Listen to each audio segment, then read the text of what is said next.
हाय, मेरा नाम रोशन कुमार है। मैं प्लेक्सोनिक टेक्नोलॉजीज़ में एज ए प्रिंसिपल इंजीनियर काम करता हूँ। प्लेक्सोनिक के बारे में दो online portals like sir naukri.com पे मुझे मिला। एंड जब यहाँ आया तो इंटरव्यू में मेरा kind of after the internship पहला इंटरव्यू था।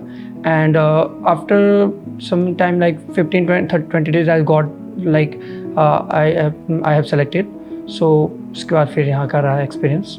हाँ, जैसे एज इनिशियल में यहाँ पे as a junior Android developer आया था, जो यहाँ पे एंड्रॉइड डेवलपर थे भी नहीं लाइक एंड एक टाइम पे ऐसा था कि like not having a project and चीज़ें देखना कि कैसे स्ट्रक्चराइज करनी चीज़ें, कैसे इस चीज़ में काम करना है, टीम के साथ कंबाइन होकर करना है, क्योंकि एज ए फर्स्ट एक्सपीरियंस ये सारा कुछ पॉसिबल नहीं होता।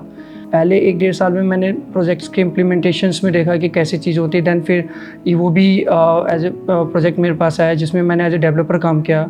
Now I am leading the EVOB 2। So it's my growth. Like ये मैं अपना ग्रोथ देखता हूँ कि इस 7 साल में मैं एज ए काम करते हुए डिसीजन मेकिंग तक के सिनेरियोज़ में आया हूँ एज ए ग्रोथ। मैं इनिशियली जब आया था ऑफिस में तो इट वॉज़ लाइक अपना फाउंडर्स डे का टाइम था।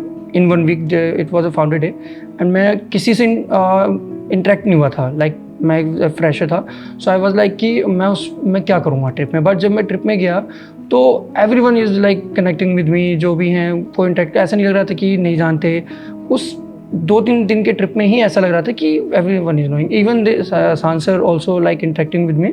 सो ऐसा लगा कि हाँ, यहाँ ने वर्क कल्चर बहुत अच्छा है, लाइक सब मिलजुल के चीज़ें कर रहे हैं। उसके बाद आने पे फिर मेरे को मोटिवेशन भी मिला कि लाइक कि बंदे जानते हैं तो मैं उनसे कुछ भी जाके पूछ सकता था, चीज़ें कर सकता था। तो इनिशियली से ही सब कुछ बंदों ने अडेप्ट किया है, चीज़ें इंटरेक्ट की हैं, कभी कोई दिक्कत नहीं, सीनियर्स के साथ भी कोई इशू नहीं।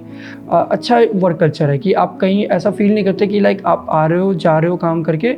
यू हैव लाइक कि आप ऐसे इन्वायरमेंट में हो जहाँ आपका माइंड बिल्कुल स्ट्रेस नहीं है। आप थोड़ा रिलीज मूवमेंट्स भी हैं आपके पास, आप दोस्तों के बीच में बात करो, क्योंकि ये एक हमारा जो वर्क टाइम है या जो भी ये लाइफस्टाइल है, इस बीच में हम फैमिलीज़ और फ्रेंड्स से दूर रहते हैं in the weekdays. Like so if you have any connection like this in office जो है, तो आपके लिए वो मोटिवेशन का पार्ट भी रहता है कि एक मेंटल बैलेंस भी रहता है कि हाँ कुछ शेयर हो पा रही हैं चीज़ें। नहीं तो ये काइंड ऑफ आपके लिए स्ट्रेस आउट भी होता है। तो उस चीज़ में हेल्प रही है। जैसे मैंने बताया कि मेरी जर्नी में मैं ऐसे फेज से आ चुका हूँ कि लाइक आप एक फ्रेशर से आप एक टीम लीड पोजीशन पे आए हो, तो यही आपके लिए एक अचीवमेंट है कि आपके सीनियर्स लोगों ने आप पे ट्रस्ट किया है। दे नो कि you can do this and you can lead this. So यही एक मेरे लिए अचीवमेंट है, बिकॉज ये अचीवमेंट्स कि लाइक आप ट्रस्टवर्दी हो या आप चीज़ें रिलाई कर सकते हो। सो ये मेरे लिए अचीवमेंट है। हाय, आई एम रोशन और मैं एक प्राउड प्लेक्सोनियन हूँ।